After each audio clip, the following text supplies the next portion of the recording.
दो अक्षरों का छोटा सा शब्द होता है मन, लेकिन इसकी ताकत, इसकी शक्ति कितनी विशाल है यह हम सोच भी नहीं सकते।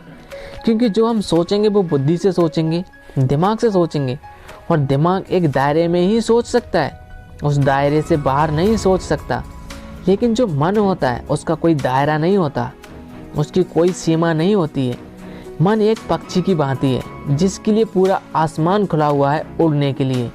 उसी तरह मन होता है, मन की सीमा अपार होती है, लेकिन जिस हथियार में जितनी ज़्यादा शक्ति होती है उस हथियार को इस्तेमाल करना उतना ही कठिन होता है।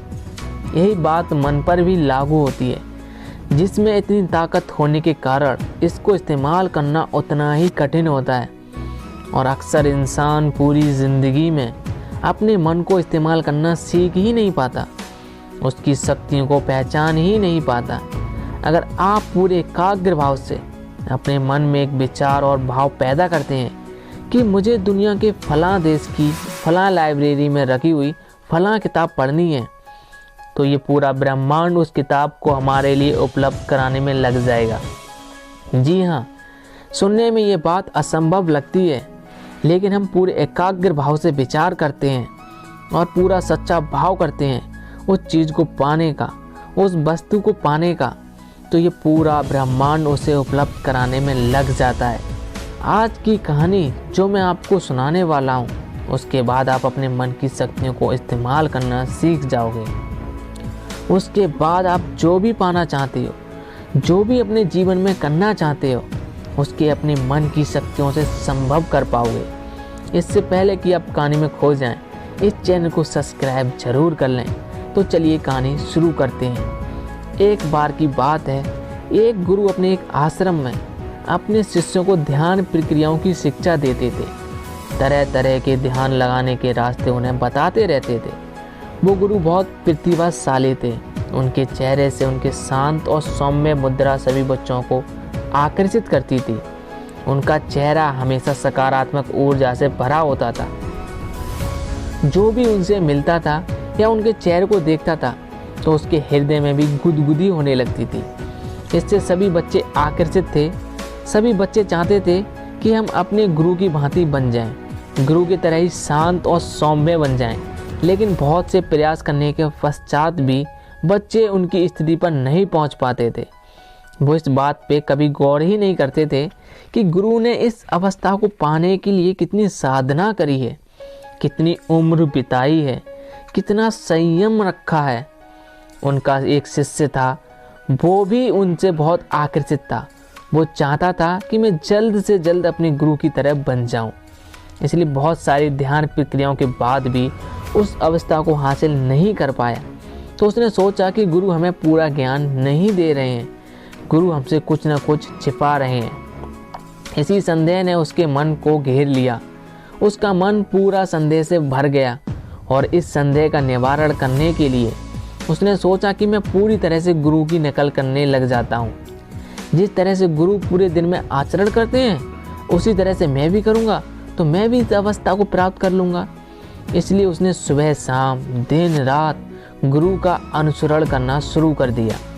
वो छुप छुप कर अपने गुरु को देखा करता था कि गुरु किस तरह बैठते हैं, किस तरह से उठते हैं, किस तरह से ध्यान लगाते हैं, किस तरह से किसी से बातचीत करते हैं, किस तरह से गुरु चलते हैं। उसने छोटे से छोटा गुरु का व्यवहार नकल करना शुरू कर दिया। जिस तरह से गुरु आचरण करते थे उसी तरह से उस शिष्य ने आरंभ करना शुरू कर दिया। उसने देखा कि गुरु किस तरह बात करते हैं तो उसने भी उसी तरह बात करनी शुरू कर दी। फिर उसने देखा कि गुरु किस तरह चलते हैं तो उसने भी उसी तरह चलना शुरू कर दिया। लेकिन यह सब नकल वह गुरु से छुप छुप कर करता था, उनके सामने कभी नहीं करता था। लेकिन कुछ दिन बीत जाने के बाद वो हिम्मत करके एक दिन गुरु के साथ चल पड़ा। उस समय गुरु एक नदी पर स्नान करने के लिए जा रहे थे। वो गुरु के साथ साथ चल पड़ा और नदी पर पहुंचकर गुरु की तरह ही उतरकर उसने स्नान किया। और उसके बाद गुरु जिस चट्टान पर बैठकर ध्यान करते थे वो चट्टान पर गुरु से पहले जाकर बैठ गया और वहीं पर ध्यान करने लगा। गुरु ने ये सब भांप लिया और उन्हें समझते देर न लगी कि यह शिष्य मेरी नकल कर रहा है, इसलिए वो पास की चट्टान पर बैठकर ध्यान करने लगे। शिष्य ने सोचा था कि गुरु मुझे कुछ ना कुछ कहेंगे। वो ध्यान करते वक्त यही सोच रहा था कि किसी की बोलने की आवाज़ आती है कि नहीं आती। लेकिन थोड़ी देर बाद जब भी गुरु की कुछ बोलने की आवाज़ नहीं आती तो उसने आंखें खोलकर गुरु की तरफ देखा। गुरु उसकी तरफ देखकर मुस्कुरा रहे थे। इस पर शिष्य ने पूछा कि गुरुवर, आप मुस्कुरा क्यों रहे हैं? इस पर गुरुजी ने कहा कि बेटे, तुम मेरी नकल क्यों कर रहे हो? शिष्य ने कहा कि गुरुजी, मैं आपकी तरह बनना चाहता हूँ। मैं चाहता हूँ कि मैं आपकी तरह शांत और सौम्य बन जाऊँ, आप ही की तरह बात कर सकूँ, आप ही की तरह चल फिर सकूँ। यह सुनकर गुरु ने कहा कि बेटे, नकल करना बंदरों का काम होता है। बंदर दूसरों की नकल करते हैं और वैसा ही व्यवहार करते हैं, लेकिन हम बंदरों की योनि से ऊपर उठकर इंसान की योनि में आए हैं और हमने इंसान के रूप में जन्म लिया है, और तुम दोबारा से बंदर बन जाना चाहते हो? ये कहाँ की समझदारी है? ये सुनकर शिष्य ने कहा, लेकिन गुरुजी, इतना ध्यान करने के बाद भी मुझ में कोई खास बदलाव नहीं आ रहा है और मैं आपकी तरह बनना चाहता हूँ, आपकी तरह सत्य को प्राप्त करना चाहता हूँ। वो मुझे कैसे हासिल होगा? यह सुनकर गुरु कहते हैं, पहले तो तुम मेरी नकल करना बंद करो और उसके लिए तुम्हें मैं एक छोटी सी विधि बताता हूँ। तुम कर पाओगे? शिष्य ने कहा, जी गुरुदेव, मैं बिल्कुल करूँगा, आप बताएं तो सही। इस पर गुरुजी ने कहा कि तुम 1 महीने तक अपने विचारों को देखना शुरू करो और जो भी विचार आता है उन विचारों की संख्या के रूप में तुम लकड़ियाँ इकट्ठी करना शुरू करो।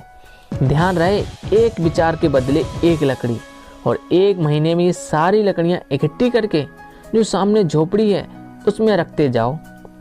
ध्यान रहे, हर एक विचार के लिए एक लकड़ी। जब भी तुम्हें कोई विचार आए तो उसके परिणाम स्वरूप तुम एक लकड़ी उठाकर उस झोपड़ी में रख देना। है प्रक्रिया तुम 1 महीने तक करो। शिष्य ने कहा, जी गुरुदेव, मैं ऐसा अवश्य करूँगा। मैं 1 महीने तक जितने मुझे विचार आएंगे उनके परिणाम स्वरूप उतनी ही लकड़ी इकट्ठी करके इस झोपड़ी में रखता जाऊँगा। इस पर गुरु ने कहा, इसके साथ साथ तुम्हें एक काम और करना है। जो भी विचार ध्यान, ज्ञान और सत्य का होता है उन विचारों की लकड़ियाँ इकट्ठी करके झोपड़ी से बाहर रखना है। ध्यान रहे, बाकी विचारों की लकड़ियाँ झोपड़ी के अंदर और जो ध्यान, ज्ञान और सत्य की लकड़ियाँ हो वो झोपड़ी के बाहर रखनी है, और ये सब प्रक्रिया तुम्हें 1 महीने तक करनी है। इस पर शिष्य ने पूछा कि गुरुजी, इससे होगा क्या? गुरुजी ने कहा कि तुम्हें ये प्रक्रिया पूरी करने के बाद ही पता चलेगा। तुम बिना परिणाम की चिंता किए हुए इस प्रक्रिया को 1 महीने तक करो। उसके बाद क्या हासिल होता है उस पर हम बाद में चर्चा करेंगे। उस शिष्य ने ऐसा ही किया।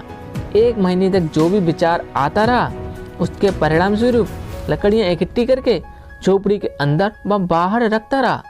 1 महीने का समय बीतने के बाद वो गुरुजी के पास गया और गुरुजी को कहा कि गुरुवर, मैंने वो प्रक्रिया पूरी कर ली है। ये सुनकर गुरुजी उसके साथ आए और उस झोपड़ी के अंदर गए जहाँ उसने वो लकड़ियाँ इकट्ठी कर रखी थी। गुरुजी ने देखा वहाँ पर बहुत सारी लकड़ियाँ इकट्ठी हो रखी हैं। इसके बाद गुरुजी बाहर आए तो उन्होंने बाहर देखा बहुत थोड़ी सी लकड़ियाँ इकट्ठी हो रखी हैं।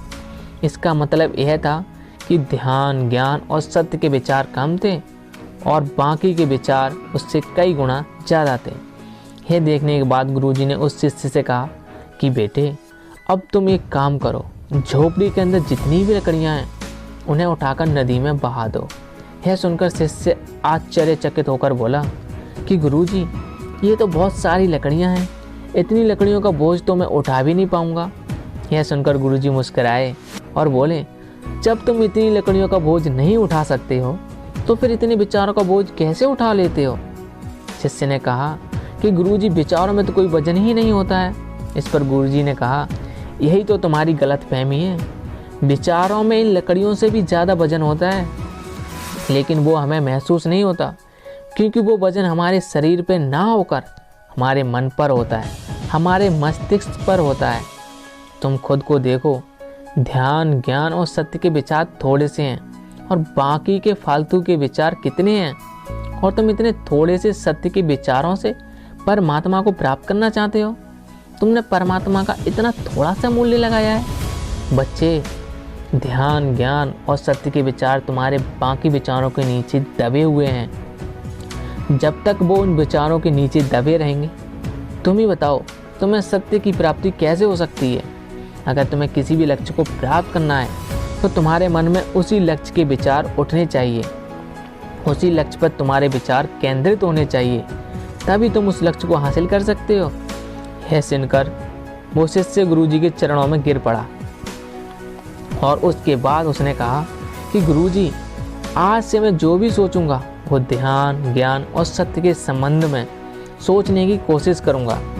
इसी तरह से हम सब अपना लक्ष्य तो निर्धारित कर लेते हैं कि हमें सरकारी नौकरी करनी है, हमें बिजनेस करना है, हमें कामयाब होना है, ये तो हम निर्धारित कर लेते हैं। लेकिन इसके निर्धारित करने से ही हमें लक्ष्य नहीं मिल जाएगा, बल्कि हमें सुबह शाम दिन रात अपने विचारों को उसी लक्ष्य पे केंद्रित करना है। बाकी सब फालतू विचारों की चीज़ों से अपने विचार हटा दो और अपने लक्ष्य पर अपने विचार केंद्रित करो। अगर एक बार तुमने अपने लक्ष्य पर अपने विचार केंद्रित कर लिए, सच्चा भाव बना लिया अपने लक्ष्य के प्रति, तो दुनिया की कोई ताकत नहीं है जो तुम्हें तुम्हारे लक्ष्य पाने से रोक सके। तुम्हें किसी के मोटिवेशन की ज़रूरत नहीं है, खुद की मोटिवेशन खुद बनो। उसके लिए जो ताकत चाहिए, जो पावर चाहिए, वो तुम्हारा मन, तुम्हारा मस्तिष्क तुम्हें प्रदान करेगा। इसके लिए तुम्हें अपने लक्ष्य के प्रति सच्चा होना पड़ेगा। अगर अपने लक्ष्य से धोखा करोगे तो समझ लेना तुम खुद के साथ धोखा कर रहे हो। इसलिए खुद को धोखा मत दो, क्योंकि आज नहीं तो कल तुम्हें एहसास हो जाएगा कि तुम किसी और को धोखा नहीं दे रहे थे, तुम खुद को ही धोखा दे रहे थे। खुद को ही तुम झूठ में रखे हुए थे, खुद के मन को ही तुम पागल बना रहे थे। आखिरकार तुम जो भी करोगे वो तुम खुद के लिए करोगे। अगर कल को तुम अपना लक्ष्य प्राप्त करो, सबसे ज़्यादा खुशी किसे होगी? सिर्फ तुम्हें होगी, तुम्हारे बाद तुम्हारे घर वालों को होगी। इसलिए अपनी खुशी के लिए, अपने घर वालों की खुशी के लिए अपने लक्ष्य के प्रति सच्चे रहो, ईमानदार रहो और अपने मन को, अपने विचारों को अपने लक्ष्य की ओर केंद्रित कर दो और अपनी पूरी ताकत झोंक दो। फिर देखना, जिस लक्ष्य पे तुम 5 साल में पहुंचने वाले थे, वो लक्ष्य तुम 1 साल में हासिल कर लोगे। तो दोस्तों, कैसी लगी ये कहानी हमें कमेंट सेक्शन में ज़रूर बताएं। मैं मिलूंगा आपसे एक और ऐसी कहानी में। तब तक के लिए सकारात्मक सोच के साथ अपने लक्ष्य की ओर आगे बढ़ते चलें। जय हिंद, वंदे मातरम।